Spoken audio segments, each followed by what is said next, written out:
February 15, 2021.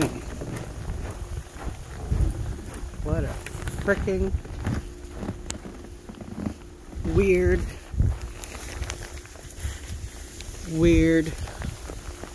year.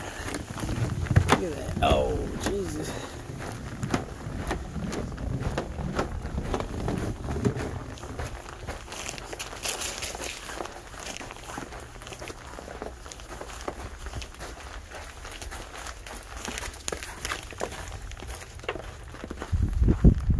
This is probably something you'll see once every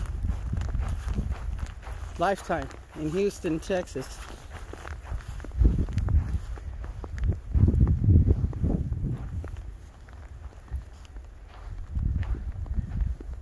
Still snowing. I don't think it's going to stop anytime soon. So this is just going to get deeper.